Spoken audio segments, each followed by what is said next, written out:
Hey guys, I'm making my first video with myself in front of the camera, so y'all have to bear with me. I do this on a weekly basis. I actually host a television show, so I'm pretty familiar with being in front of a camera, but I've never actually had to take myself, so it's a little bit different. And I've tried my best to get the lighting where it needs to be here in the house, and I can't get the glare off my glasses, but that'll be alright. Anyway, I wanted to show you guys some of my recent comic books that I've picked up from online that I've traded with some people with too, and a little bit of everything. It's been a long time since I made a video, so I've got quite a stack to go through. And it's the first time I've ever taped on a laptop, so bear with me with that too. And I'm going to try to keep my wife from laughing at me as she sits over in the corner and watches me do this. But anyway, first off, I got to thank Cacti88 for sending me a stack of some of my favorite old school comic books. And they're not really my favorite because they're good reads. They're my favorite because they are based on one of my favorite television shows, Dark Shadows. He sent me a whole bunch of the old Gold Key Dark Shadows. Like this is issue 2, and this is issue 6. It's got that great cover with Barnabas and David on the front.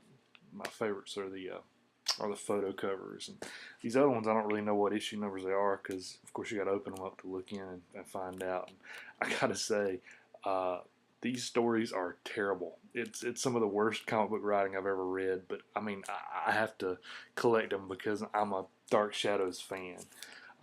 It doesn't really play along the lines of the old soap opera. For instance, Elizabeth Stoddard in the television show, Elizabeth Stoddard's brother is Roger. In these books, Roger and Elizabeth are married, so it doesn't really follow the soap opera at all. Just cool painted covers. Really like this old stuff. And with that, though, even though those Dark Shadows were terrible reads, can't can't really fathom being able to get through all of them. This was a solid read. This is the brand new Dark Shadows from Dynamite, and it's a really good story.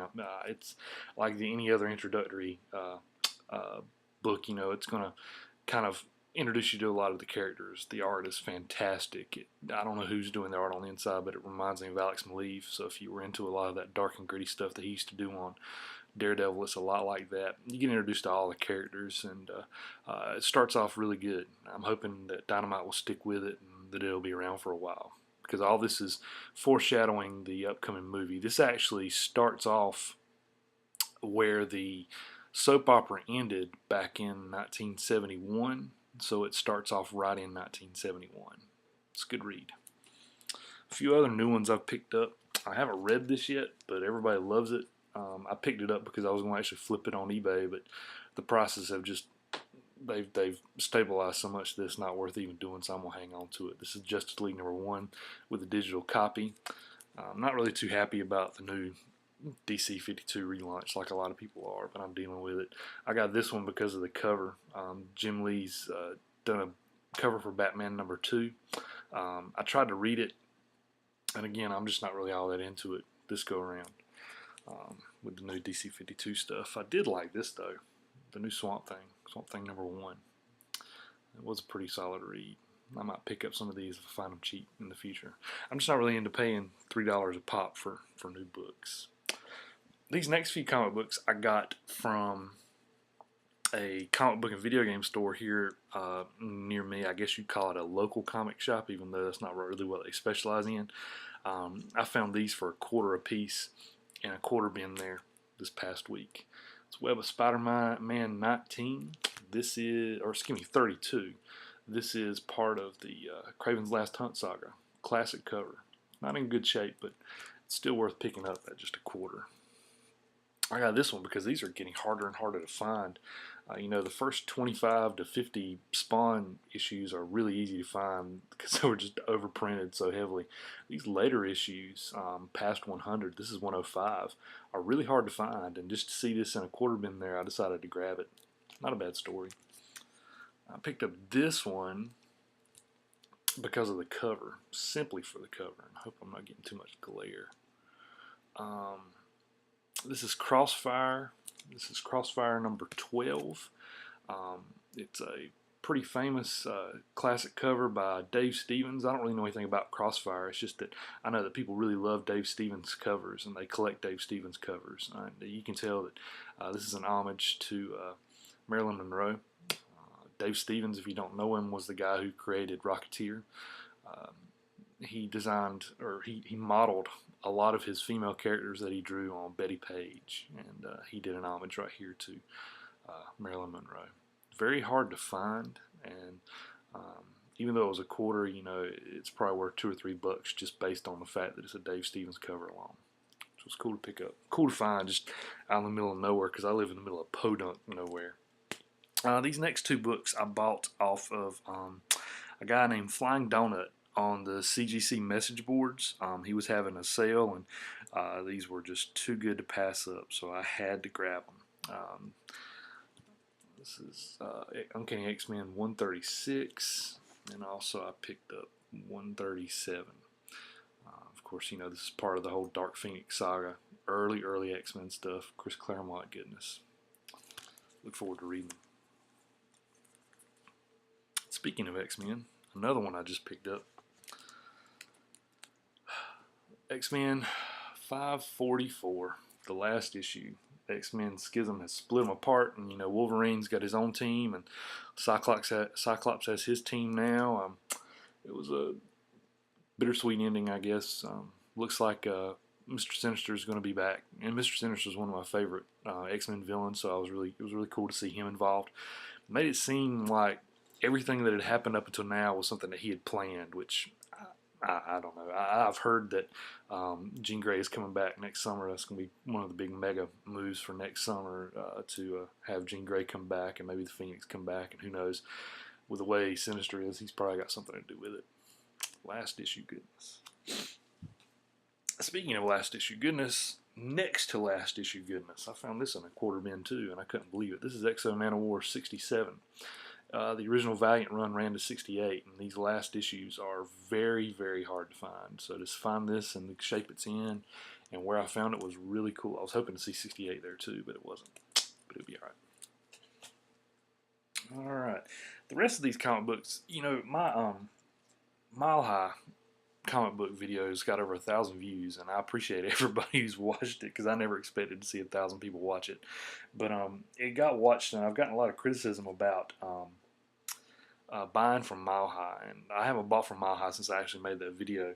All my purchases since then have been through ComicCollectorLive.com or through the CGC/Collector Society message boards. So this next purchase was something I did from a guy at the CGC message boards. He had bought a 100,000 issue comic lot, and he was splitting them up, and he was just trying to make some money back to help pay for his divorce, I do believe. So he was selling stuff off really cheap, and I bought a good little stack of comics of stuff I'd been looking for that had been on my wish list for a while. I had next to nothing, so I was really happy with it. We'll start off with some, since I mentioned Mr. Sinister, I got his first appearance.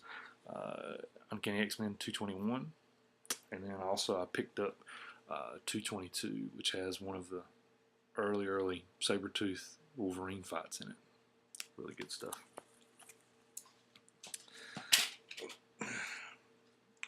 I'm a Dune fan. I know a lot of people are like, oh man, Dune sucks. But I really did enjoy Dune. So I decided to pick up the whole limited series. Here's issue 1, issue 2, and issue 3. Kyle MacLachlan fighting Sting on the cover. Looking forward to reading it. And another comic adaptation I decided to pick up while he had it was Blade Runner. So, you know, Blade Runner is a very popular movie based on Philip K. Dick's Do Androids Dream of Electric Sheep. Cool story, really out there. Loved it when I was younger. Got issues 1 and 2 of the official adaptation.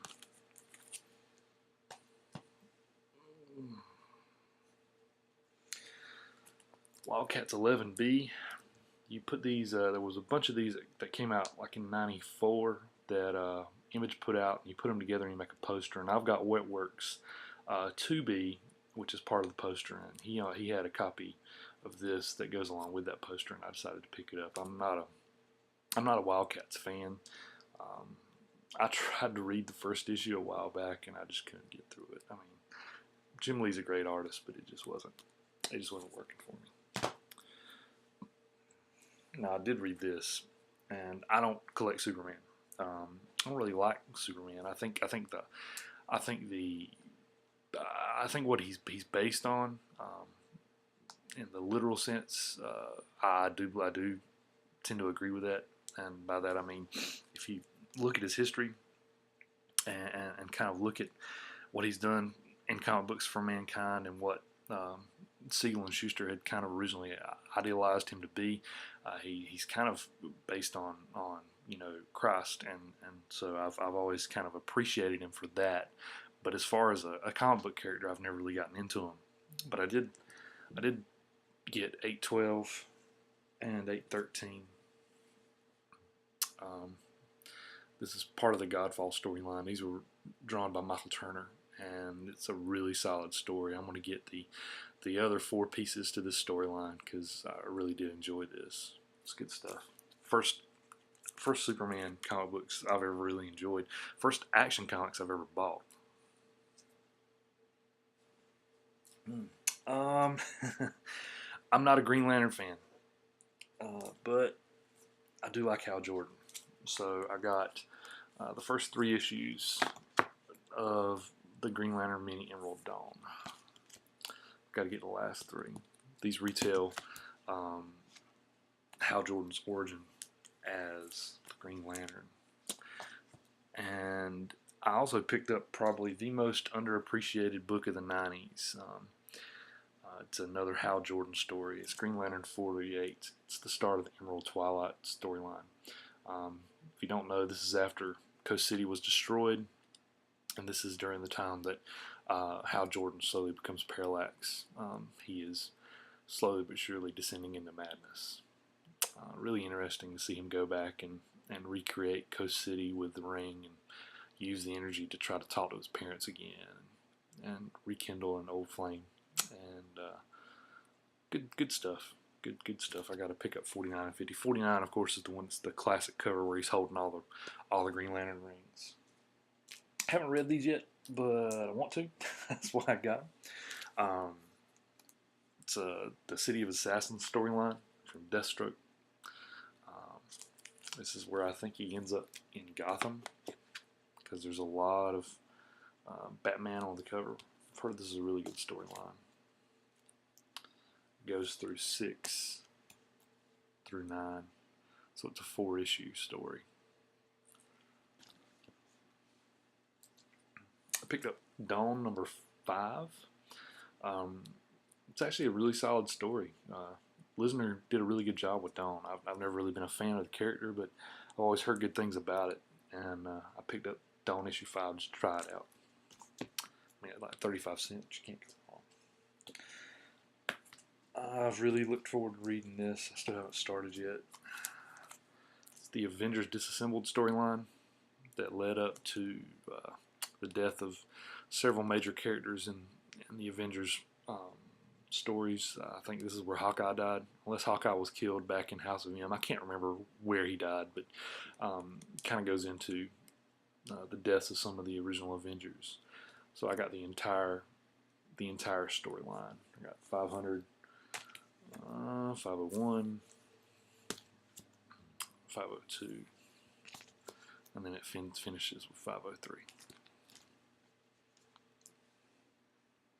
I got Solar number 1 from Valiant, and I kept it in the original sleeve it came in because I wanted to show everybody that it had, well, let me see if I can work it out, had a $30 tag still on it. I couldn't believe that somebody at one time was actually wanting $30 for this. I paid 30 cents for it. So I like the old pre-Unity Valiant stuff. I like collecting that. My primary, my favorite Valiant character is Exo. I like Eric. He's kind of a combination of, I guess you'd say, Conan and Iron Man, which is really cool, which I really like. And I also like Solar. I think Solar's a really cool character. Again, I'm not a Green Lantern fan, but I like what Geoff Johns can do with Hal Jordan, especially bringing him back from being um, the Spirit and turning him back into a Green Lantern again. So I got 2 of the Green Lantern Rebirth issues. I needed 4, and then the conclusion in 6. I needed a few issues to finish out my Armor Wars storyline from Iron Man, so I picked those up too. Got 226, which is where he battles Stingray to get his technology back. 231, there we go, 231, and then the classic Barry Windsor Smith 232 cover. I've heard this was probably one of the better Batman stories of the 80s, so this is Batman Special number 1. I haven't read it yet, but I've heard it's really good. Picked it up. And last and least, I used to love Beavis and Butthead when I was a kid, and I remember buying Beavis and Butthead 1 and 2 off the shelves. I bought Beavis and Butthead issue 2 actually when we were on a vacation to Universal Studios. So I was somewhere down in Florida in a comic book shop, and I bought Beavis and Butthead number 2, and I came back and I went to a comic book show and got Butthead number 1. So I decided I'd go ahead and get number 3. And while I was at it, he had an issue for like a quarter to go along with that. It wasn't in good shape, and I'd never seen any of the later Beavis and Buttheads. This is the issue 22, so I picked it up too. And that's all I've gotten recently. I did want to show everybody this. I saw where Howler Mouse had shown off his Warriors of Plasm Zero, or his Plasm Zero. That was actually in the card book, and I have a copy as well. Mine is actually the first print. It came fully collected, so you didn't have to actually collect the cards that came with it. There were 10,000 of these made. Now, the thing about Howler Mouse, if you're watching, yours is a second or third print binder, which is actually more desirable than the first print binders because they're harder to find. This was the only one I'd ever actually seen, so when I got it, I got it in the hopes that I'd be able to resell it. And I've been looking around, and it's just not really as desirable as what I thought. If it was one of the second or third ones like you have, it'd be pretty easy to sell off pretty quick. But anyway, I just wanted to kind of show off mine too.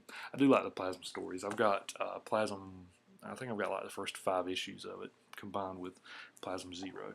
So that's it, guys. Hope you guys enjoyed it. Hopefully I didn't skip anything. It's been a long time since I've done a video. I probably won't be doing another one again for a while either, because I'm probably not going to be able to buy anything for a while. Hopefully around Christmas, we'll see.